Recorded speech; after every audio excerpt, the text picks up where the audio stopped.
हम लोग क्लास 10 का बायोलॉजी टॉपिक में श्वसन चैप्टर को पढ़ रहे थे। उस टॉपिक में हम लोग अब आगे बढ़ते हैं और ध्यान से इसको समझते हैं।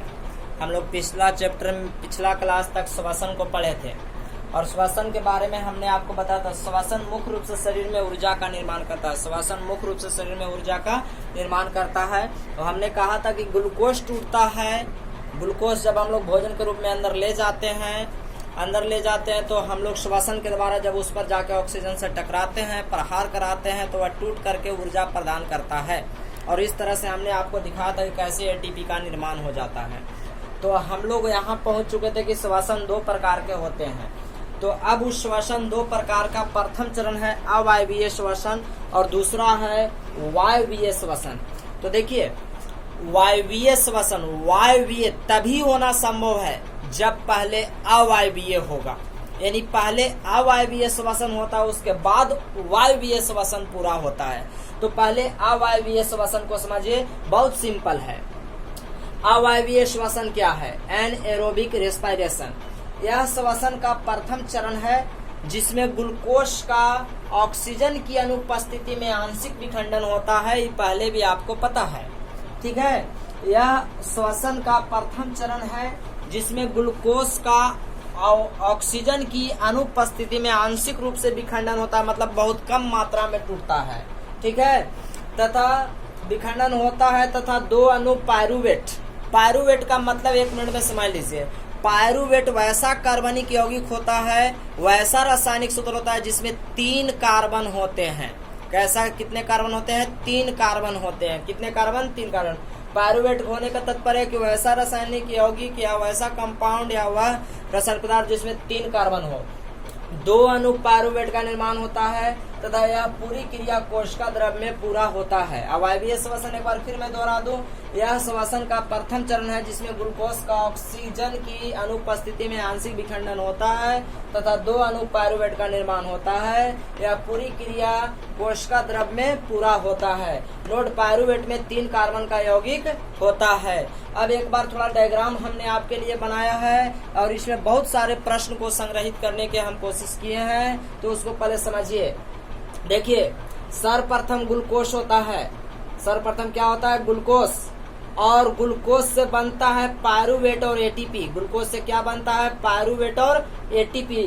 तो पायरुवेट मतलब 3 गो कार्बन वाला यौगिक होना चाहिए। 3 गो कार्बन वाला यौगिक आपको हम सिखाएंगे कहाँ पड़ी हो रहा है।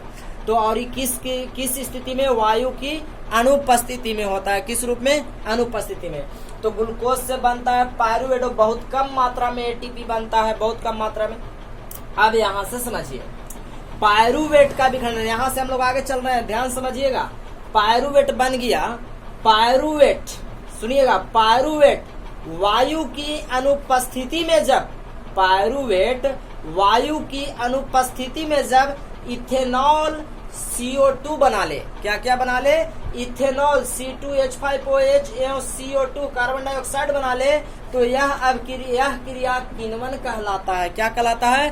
किण्वन कहलाता है। जो एक कोशिकीय जीव ईस्ट में यह होता है। एक कोशिकीय जीव किसको में होता है? ईस्ट, YAST, ईस्ट में यह श्वसन की क्रिया होता है। फिर से मैं समझा दूं, ग्लूकोज से टूटता है पायरुवेट। जब पायरुवेट वायु की अनुपस्थिति में इथेनॉल एवं कार्बन डाइऑक्साइड में बदल जाता है, तो यह क्रिया किण्वन कहलाता है। क्या कहलाता है? किण्वन कहलाता है। यह एक कोशिकीय जीव ईस्ट में होता है। तो आपसे ऑब्जेक्टिव सेटर तैयार है। ईस्ट में श्वसन किस क्रिया के द्वारा होता है?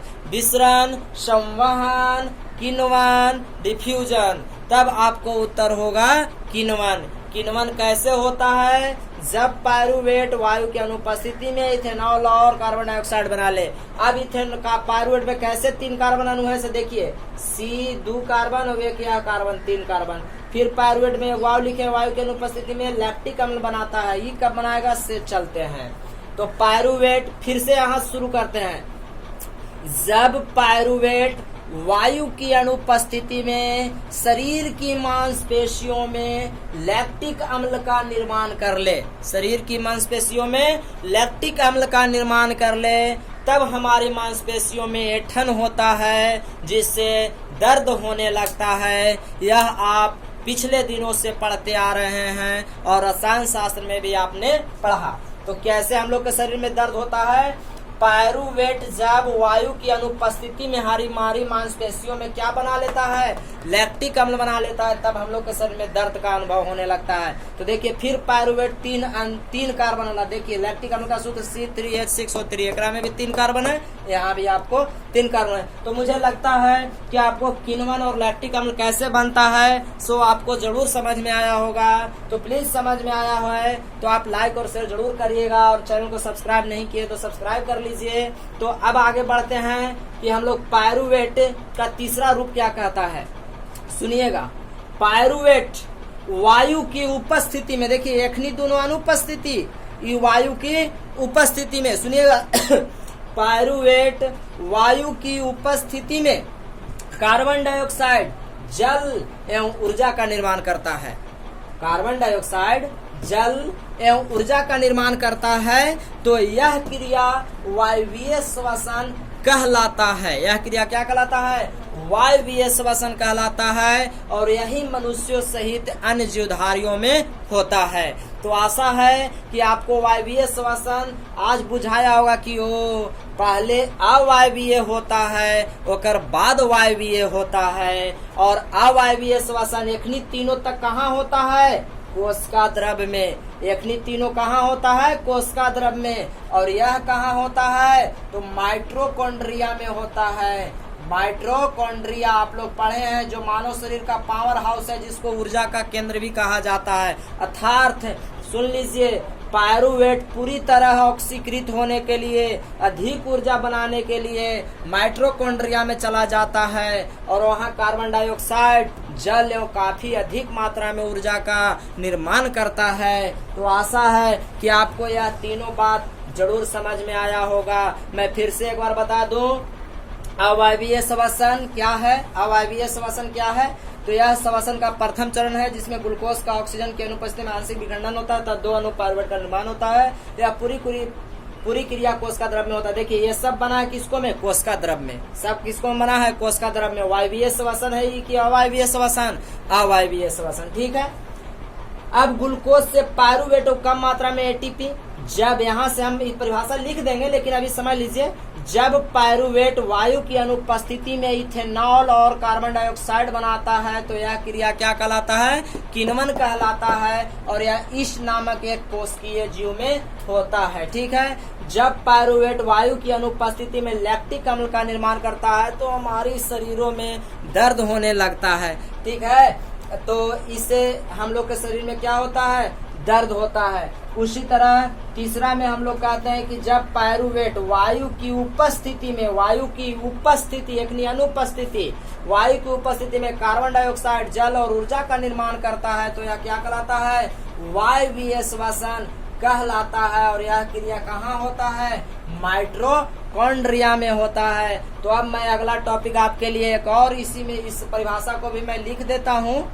आगे के टॉपिक में किण्वन की परिभाषा लिख दूंगा और लैक्टिक अम्ल लिख दूंगा, माइटोकॉन्ड्रिया का लिख दूंगा। लेकिन अब हम लोग थोड़ा सा अंतर को समझ लेते हैं ताकि हम आपको आसानी से समझा पाए। तो देखिए, अवायवीय श्वसन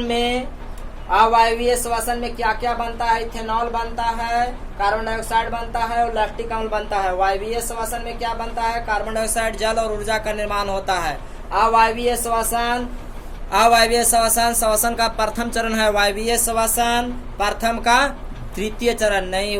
वायवीय श्वसन का प्रथम बार होता है अवायवीय, बाद में होता है वायवीय। मतलब वायवीय श्वसन 2 चरणों में, इसका पहला भाग अवायवीय और दूसरा भाग वायवीय होता है, जबकि अवायवीय का पूरी क्रिया अवायवीय ही होता है, एक ही चरण में हो जाता है। अच्छा, अवायवीय श्वसन किसको में पूरा होता है? कोशिका द्रव्य में। जबकि वायवीय श्वसन किसको में पूरा होता है? माइटोकॉन्ड्रिया में। अवायवीय श्वसन में कम ऊर्जा निकलता है, जबकि वायवीय श्वसन में अधिक ऊर्जा निकलता है। यह श्वसन इष्ट जैसे एक कोशिकीय जीव में होता है। यह श्वसन मनुष्य एवं अन्य बहुकोशिकीय जीवों में होता है। तो अब हम आगे उसको परिभाषा लिख देते हैं, लेकिन अगर आपको पसंद है तो प्लीज लाइक और शेयर जरूर करें। तो अब मैं इससे आपको से एक ऑब्जेक्टिव सवाल पूछता हूं। आशा करते हैं कि आप हमें इसका उत्तर कमेंट बॉक्स में जरूर देंगे। तो आपसे हम एक ठो सवाल पूछ रहे हैं। देखिए, हम आपसे एक सवाल पूछ रहे हैं, आप उसका उत्तर कमेंट बॉक्स में हमें जरूर दें। हमारा सवाल है लैक्टिक अम्ल का सूत्र बताएं। लैक्टिक अम्ल का अनुसूत्र बताएं। लैक्टिक अम्ल का अनुसूत्र। लैक्टिक अम्ल का अनुसूत्र बताएं। आपको लैक्टिक अम्ल का अनुसूत्र कमेंट बॉक्स में जरूर बोलना है। हमें आपके उत्तर का इंतजार रहेगा। तो आगे के टॉपिक में हम लोग चलते हैं।